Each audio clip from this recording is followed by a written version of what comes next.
Hello guys, यो मेरो आजको ब्लग। आज बिहानै हामी चाहिँ ठुली भाउजूको घरमा सामान लैजाँदै थियो, रहेको सामान।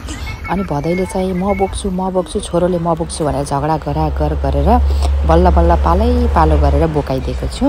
पहिला भदैले बोके, त्यसपछि फेरि छोरो ठुस्के गरेर छोरोलाई बोक्ने चाहिँ बनाइदिन लागेको छु। नाम्लो चाहिँ लामो भयो, त्यही भएर नाम्लोलाई म छोटो बनाइदिँदैछु। छोरो फेरि मक्ख त्यो बोरा बोक्न पाए भनेर बाबै सक्ने भए त के बोक्थेर, अब नसक्ने हुँदाखेरि म बोक्छु र त बोक्छु भन्छन्। अनि त्यसलाई चाहिँ मैले छोटो बनाएर फेरि बोकाइदिएँ। त्यो भित्र चाहिँ बाख्राको त्यो कुँडो पकाउने भाँडा किलाहरू छन्, त्यही पनि बोक्छन् र फुरफुर परेछन्। म चाहिँ अब पछाडि नाच्दै हिँडेको छु।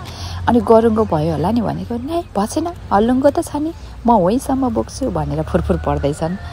अनि छोरोले बोके अलि परसम्म, त्यो नाम्लो चाहिँ लुत्ते गरेर लामो भयो, त्यो भुइँमा छोला जस्तो भइसक्यो।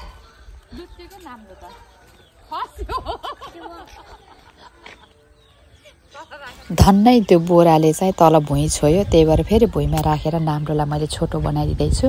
छोरो फेरि केही थाहा नभएस्त के भयो भन्दै हिँडेछन्।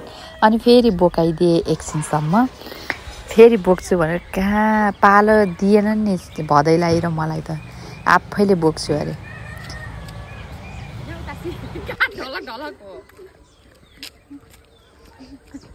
अगाडि पनि फर्किसके, अहिले भत्राङ्गो लोट्छ ला। अनि बल्ल बल्ल फकाइ फुलाइ गरेर ल भयो तिमीलाई भनेर अनि ठुलो भदैलाई चाहिँ बोक्न लगाएँ। अनि फेरि लड्दैछन् फेरि बाटोमा, देखेनन् भने खोइ दादा भन्ने, देखेपछि फेरि लडिहाल्ने। गाइज, मेरो भदैले चाहिँ बोक्दैछन् अहिले। अघि छोरोले बोकेर थाके, बोक्न नपाएर रिसाएर कमक्क परे थिएँ, जबरजस्ती बोकाइदिएको। अनि अहिले चाहिँ भदैको पालो छ। अब यस्तै भदैहरू छोराहरू ठुलो भएपछि हामीलाई दुःख हुँदैन कि क्या है, हो कि नै? हो भन न, यता फर्केर ल मेरो हो भन ल। हो बाई बाई भन। यस्तो दामी देखेछ मर्निङ भ्युज गाइज हाम्रो खेततिर। बबाल मेरो भदै र छोरोको पालो सकियो, थाक्यो अरे। अब मैले बोक्दैछु गाइज। अब हामी चाहिँ बसाइस अरे भन्दै भन्नु पर्छ। थाक्यौ तिमी? थाक्यो ल। हेर एउटा छुचुन्द्रो, फेरि म मात्रै राम्रो, यिनीहरू सबै छुचुन्द्रा र छुचुन्द्रीहरू। हेर्नुहोस् त, रियर हुन्छ गधा। आधा काँचो आधा पाकेको किम्बुलाई रियर कलर भइहाल्छ नि त्यो त। अनि फाइनल्ली भाउजूको घरमा पुग्यो। भाउजू घर जाँदाखेरि भदैनीले पोचा लाउँदै रहेछन् है। पोचा लगाउन नजानेर राम त्यहीँ हल्लै गरेथिन्। अनि भाउजूले सिकाउँदै हुनुहुन्छ यसरी लगाउने भनेर। उसले चाहिँ हेर्दै हाँस्दै गरेछ, फेरि सिक्ने त होइन, लाठी हेर्दै हाँस्दै मात्रै गरेछ त्यहीँ बसेर। अनि हामीले पनि त्यहाँ भन्दैछौँ यसरी लाउने उसरी लाउने भनेर। अनि फेरि ल लगाउ त तिमीले भनेको, त्यहीँ घिस्री गरे जान्दै नजानेर उत्पात थियो। अब बिस्तारै सिक्छिन् होला। अनि हो त्यो निचर्न पनि सिकायौँ, नत्र त्यहाँ पानी बनाइदिनु अघि चाहिँ। त्यसपछि तिनलाई सिकाउन चाहिँ अब यसरी जानिदिउँ भनेर फेरि बिस्तारै सिक्दैछिन्। अनि यहाँ चाहिँ भित्रको भ्यूहरू चाहिँ यस्तो भयो। सामानहरू राखिसकेपछि कोठाहरू यस्तो देखियो, किचन यस्तो देखियो। अझै सामानहरू चाहिँ मिलाउन बाँकी छ, भाउजूले त्यहाँ लहर राखेको छ मात्रै। यो पछाडिपट्टिको भ्यू भइहाल्यो। अनि जेहोस् घर चाहिँ राम्रो बनाएको छ गाइज। त्यसपछि भदैनीले लगाउँदैछ नि, अझै भएन तिमीले लगाएको भनेर मैले फेरि यहाँ ट्रेनिङ दिन लाग्छु। यहाँ ट्रेनिङ दिन भदैनीलाई सब अगाडि जाउँ फेरि। अनि एकछिन भदैनीलाई मैले ट्रेनिङ दिएँ, यसरी लाउने हो भनेर। अनि भदैनीले हेर्दैछिन्, अझ बढी सिकायो फुजूले भनेर फेरि हेर्दिनँ। फेरि उता हेरिछन्, फेरि हेरे जस्तै गर्छिन् एकछिन फेरि। अनि फेरि उता फर्किन्छन्, फेरि हाँस्छिन्। फेरि मलाई यहाँ सबैले सिकाहन् भनेर होला नि। ल हेर्दैछन्, बल्ल हेर्छन्, फेरि उता फर्किन्छन्। त्यसपछि फेरि मेरो पालो सकिएपछि फेरि भदैले सिकाउँदैछन्। भदैले चाहिँ यहाँ घरमा अलिअलि लगाएको भएर फेरि यसरी लाउने हो क्या दिज्जू भन्दै। दिज्जूले कहाँ हेर्ने र भाइले मलाई सिकाउने भन्दैखेरि हेर्दै अनि हामी फर्क्यौँ त्यहाँबाट भाउजूकोबाट। अनि यहाँ छोरोलाई फेरि त्यहाँ माइजूले, पसलको माइजूले फेरि पुरै खानेकुरा दिसेछ देखाउँदैछन्। के दिस्यो यो अनि अर्को चकलेट फ्रीमा दिएको अनि यो मैले पैसा दिएको भन थ्याङ्क यू माइजू भनेको खै त कसलाई माइजू त्यहाँ हाई माइजू अब बेसरी थ्याङ्क यू चाक हल्लाउँदैन अब तिम्रो भयो किनमेल 10 रुपियाँ दिएको थिएँ भदैलाई किनमेल गर्न फेरि भ्याइ नभ्याइन्छ के किन्ने होला पुरै दोकानै उठाएर आउला जस्तो गरेछ त्यहाँ चाहिँ अनि हामी फर्किएर त्यहाँ बाटोमा फेरि हाम्रो माइलु बुवा हो कि माइलु बुवा चाहिँ 80 वर्ष कट्छ्यो हल्का बिरामी भइसक्छ अनि भेटघाट गरेँ मैले अनि माइलु बुवालाई चाहिँ मैले जिस्काउँदैछु त्यहाँ अनि माइलु बुवा माइमासँग एकछिन गफ गरिसकेपछि फेरि भाउजूले रोटी पकाउँदै भइसक्दो रहेछ अनि भाउजूले फेरि ल म यहाँ रोटी खाएर जाने भनेर भनेपछि फेरि मलाई बिहान हामीले केही पनि नखाएर गएको चिया मात्रै खाएर गएको कलरलाई भोक पनि लगाइदियो थियो एक खाइदिउँ भनेर फेरि मैले फेरि रोटी पनि खाइदिन लाएँ यहाँ माइलु बुवाहरू फेरि गफ सकेकै छैन हाम्रो गफ चल्छ फेरि भेटघाट भएपछि धेरै समयपछि भेट भएको माइलु बुवासँग पनि पहिला माइलु बुवा चाहिँ एकदमै स्ट्रङ भइसक्यो खेतको काम सब गर्ने यताउता सबै मिलाउने आफन्तीहरू भेट्ने यताउता सब गर्छन्थ्यो अहिले चाहिँ बिरामी भइसक्छ त्यही भएर चाहिँ अलिक गाह्रो भएको छ अनि भाउजूले यसो रोटी दिएपछि या कान्छी उहाँहरूले खाइसकेछ म पनि खाना रेडी दिएपछि कसले खाँदैन हो तरकारी सरकारी बाटो आउँदै फेरि आफ्ना मान्छेहरू धेरै भएपछि यही फाइदा हुन्छ खुर्सानी टोक्दै रोटी र तरकारी खाँदै मजाले खाएर पेट टिनिक्क पारेर आइयो घरतिर मजा आयो थ्याङ्क यू है भाउजू यो रोटीको लागि अनि त्यहाँबाट रोटी खाएर आएपछि हाम्रो भात खाने बेला चाहिँ भएको थिएन त्यतिन्जेलसम्म के गर्ने त भन्दाखेरि मैले चाहिँ हाम्रो टमाटर पाकेको थियो टमाटरलाई टिपेँ टमाटर चाहिँ टिपेर हामीले त्यो सुकाएर राख्ने भनेर चाहिँ अब यत्रो खेर जान्छ नि त खाएर नि सकिँदैन त्यतिखेर फेरि भदैनीले दादालाई डान्स सिकाउँदैछ 3 2 1 गो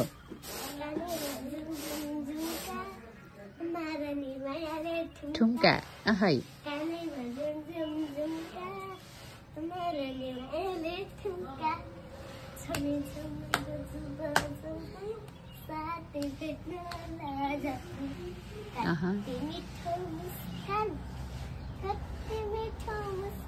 हेर्नुस् दादा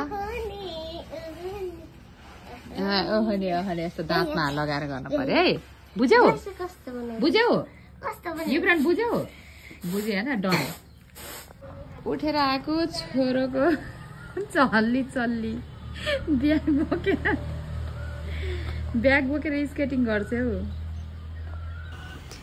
बहिनीको ब्याग बोकेर स्केटिङ गर्नलाई पुरै रेडी भएर छोरो चाहिँ फेरि घाम होस् पानी होस् जेसुकै होस् स्केटिङ चाहिँ गर्नु पर्यो अरे ढङलङ गर्दै त्यहाँसम्म बाटोसम्म पुग्न चाहिँ उसले 4 खुट्टा टेक्नै पर्छ फेरि मोरै सक्दैनन् त्यहाँसम्म यहाँ घाँसमा लत्रिँदै यो बाटोसम्म पुग्ने हो त्यसपछि बल्ल त्यहाँ अलिअलि यसो स्केटिङ गर्छन् अझ हेर न त्यहाँ नी गार्ड छ धन्न ह्यान्ड गार्ड चाहिँ लगाउन भ्याइरहेको छ एउटा हातमा मात्र लगाएर पुरै खेल्दैछन् थाके अब फेरि छोरा ह्यान्ड गार्ड चाहिँ खसेको रहेछ त्यहाँ लगाइदिन्छु न भनेर मलाई चाहिँ भन्दैछ मलाई काम लगाउने जुम्रे ठुलमम्मी प्लिज लगाइदिस्यो भन नि त पहिला ठुलमम्मी प्लिज लगाइदिस्यो के लगाउनु पर्यो उत्यो मुहा पालेर त्यो मल्लिन जानु पर्यो अनि लगाइदिनु पर्यो छोरोलाई छोरो चाहिँ यही बसिराख्ने my goodness what is this man are you sure yes okay छ त रियासा उतो लिएर आइदेऊ रियासाले नि सहयोग गरिसिन् दादालाई यहाँ दादा चाहिँ पुरा आफ्नै चिल पारामा घाम भएन नुहाइदिन्छु भयो बेलुका फेरि है दिनदिनै नुहाइदिने तिमीलाई त्यस्तो घाममा खेलेर पसिना थुतुना देखाउ त हेरौँ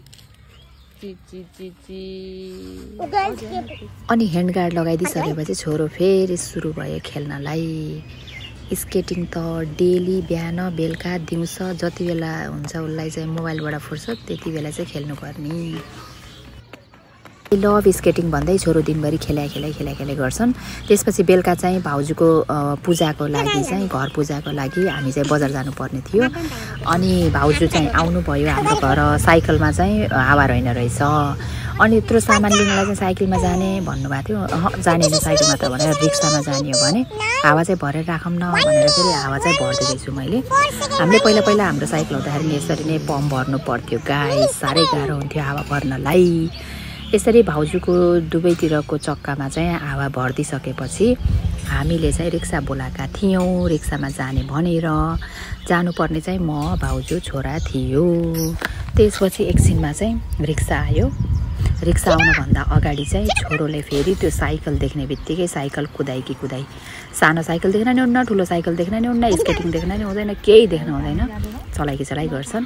त्यसपछि हामी गयौँ बजार। छोरो र म भिडियो बनाउँदै हामी रिक्सा चढ्यौँ छोरोलाई। अनि बाहिरतिर हेर्दैछन्, पुरै हरियाली हेरेको होला। टुक्रुक्क बस्छन् छोरो, ज्ञानी छन् छोरो चाहिँ। मैले फेरि केटाकेटी देख्नुहुन्न, चलाइ गर्न मन लाग्छ।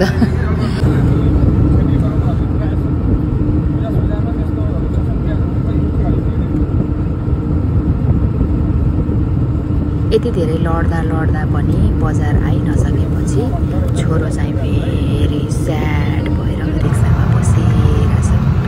रिक्साबाट चाहिँ बाहिर हेरिरहेछन्, कति बेला बजार आउँछ र मैले खानेकुरा खान पाउँछु बजारमा भनेर। अनि फेरि बेला बेलामा क्यामेरामा देखाएपछि फेरि हेर्छन् पनि। फाइनली हामी पुग्यो बजार। छोरोको थुतु अनि बजार पुगिसकेपछि फेरि जुस खानु पर्यो भनेर जुस खान लाग्यौँ। अनि छोरो र मैले 1 गिलास जुस मात्र खायौँ। छोरोले खानु पर्यो, मैले चाहिँ 1 गिलास मात्र खाएँ, दुईजनाले खायौँ। खानु पनि पऱ्यो मात्रै खाएनन्, भोक लाग्यो भन्दै छोरोलाई आज बजारमा पार्टिहाल्यो। अनि यसरी हामीले चाहिँ 30 रुपियाँको जुस खाएँ। अनि छोरोले फेरि पानीपुरी भनेपछि फेरि पानीपुरी खान गयौँ। 50 रुपियाँ दिएको 20 रुपियाँ फर्केको थियो। 20 रुपियाँको मात्रै दिनुहोस्, 30 रुपियाँको चाहिँ पानीपुरी रहेछ भनेर 20 रुपियाँको मात्रै किनेको। छोरो त कहाँ गुवाम खाँदो रहेछ, मैले भन्दा नि धेरै। अनि मैले आफैले खेल्दैछु। अनि भाउजू आउनुभयो, भाउजूले पनि खान्छु भन्नुभयो। अनि हजुरले पनि खानु भन्दै हुनुहुन्थ्यो, मलाई चाहिँ खानु मन थिएन। छोरोले स्योर खानु सक्दैन, म खानु पर्ला भनेर कहाँ छोरोले त गुवाम खाइदिए यार। अनि छोरोले चाहिँ एउटा मैले खाइदिएँ, अनि छोरोले खाएँ। त्यसपछि भाउजूले पनि मगाउनु भयो, फेरि भाउजूले पनि राखिदिनु भयो छोरोलाई चाहिँ अझै खान्छु भनेर। सायदलाई चाहिँ मिठो, तर फेरि मिठो पनि बनाएको थियो, फेरि मैले के मिठो बनाएको थिएँ। अनि हामीले चाहिँ पानीपुरी पनि मजाले खायौँ। पानीपुरी चाहिँ मिठै थियो है। पानीपुरी भन्दैन होइन, फुल्की भन्छ हाम्रोतिर। यो चाहिँ भित्र तातो पानी उसाले हुन्छ कि झोल। त्यो पानीपुरी चाहिँ चिसो हुन्छ मेबी, यो चाहिँ तातो भएको भएर हाम्रोतिर चाहिँ फुल्की भन्छ गाइस। थुकै आयो। अनि छोरो चाहिँ अझै खान्छु भनेको भएर यहाँ भाउजू थपिदिएर फेरि त्यो पनि खाँदैछन्। अनि पानीपुरी खाइसकेपछि हामी गयौँ बजारभित्र छिर्यौँ। अनि बाबुलाई चाहिँ लुगा किन्दैन थियो, लुगा चाहिँ पछि किन्ने भनेर हामी तरकारी किन्न गयौँ। तरकारी किन्नुभन्दा अगाडि चाहिँ छोरोले जेरीको फरमाइस गरेर फेरि जेरी खायौँ। जेरी खाइसकेपछि गयौँ हामी तरकारी किन्न बल्ल। तरकारी फेरि हरियो तरकारी, अचारको लागि तरकारीको लागि थियो।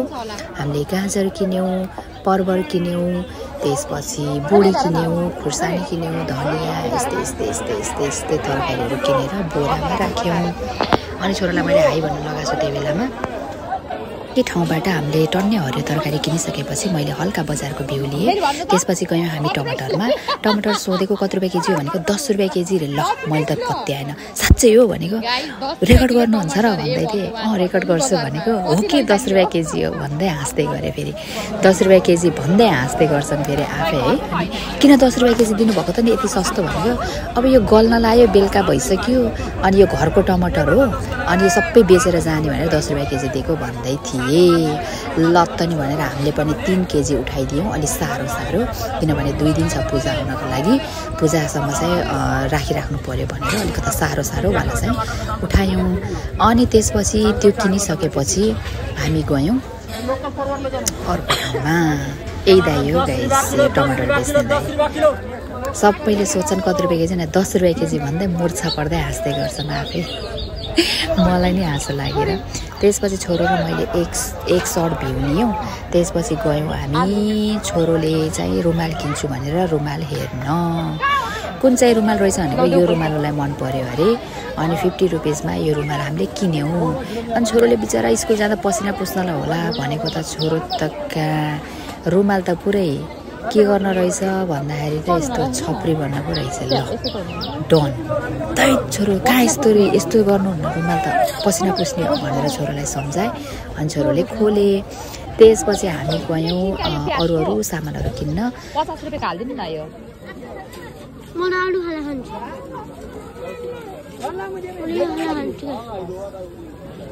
50 रुपियाँको हाल्दिनु अनि यो चाहिँ 10 रुपियाँको दुईटा।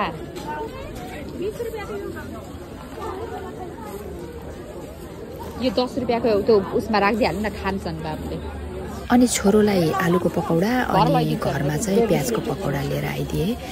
अनि छोरोले चाहिँ मजाले आलुको पकौडालाई इन्जोय गर्दैछ। अहिले त्यहाँ छेर्न पाइँदैन घर गएर बुझ्यौ।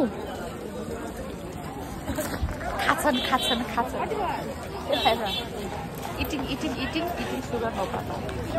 छोरोले पकौडा खाइसकेपछि हामी गयौँ अघि किनेको सामानहरूलाई उठाउनको लागि। हामीले चाहिँ एक ठाउँमा राखेको थियौँ। त्यसपछि छोरोले फेरि लास्टमा आइसक्रिम खान्छु भनेर फेरि आइसक्रिम खान आयो। फेरि छोरोले आइसक्रिम खाएपछि मलाई पनि खान मन लाग्यो अनि हामी दुवैजना मिलेर आइसक्रिम खायौँ। आइसक्रिम खाइसकेपछि छोरोले अघि नैदेखि फेरि त्यो मिनरल वाटर पनि किन्ने खाने भन्दै थिए। त्यहाँ चाहिँ मिनरल वाटर बेच्दै थियो। हामीले चाहिँ त्यो पनि किन्यौँ। भाउजूले किन्नुभयो। अनि किनिसकेपछि हामीले त्यो पनि लिएर रिक्सामा सबै सामान राखेर हिँड्यौँ। यति धेरै सामानहरू छ यहाँ छ। अनि हामीले के खायौँ छोरो? अनि रिक्सामा सबै सामान राखिसकेपछि हामी हेडिङ टु होम भयौँ। घरतिर लाग्यौँ। घरतिर जाँदाखेरि चाहिँ हामी पहिला चाहिँ भाउजूको घरतिर जानुपर्ने भयो किनभने त्यहाँ सामानहरू राख्नुपर्ने थियो। अनि छोरो र म पनि सँगसँगै गयौँ। अनि यो चाहिँ यता पोखरीको बाटो हाम्रो गाउँको बुद्ध मङ्गल तालको बाटो। यो चाहिँ सबै घेरेर यस्तो राम्रो बनाएको छ ताल। म एक दिन चाहिँ त्यो तालको पनि भ्लग बनाउँछु। एकातिरको साइडमा चाहिँ त्यो पोखरी छ, अर्को साइडमा चाहिँ खेतहरू छ। यस्तो राम्रो देखिन्छ। बिचमा चाहिँ पिच रोड बनाएको छ। दामी। भाउजूको घर चाहिँ टाढाबाट यस्तो देखिएको छ। आजको भ्लग चाहिँ यति नै। हस् त bye bye. See you in the next vlog.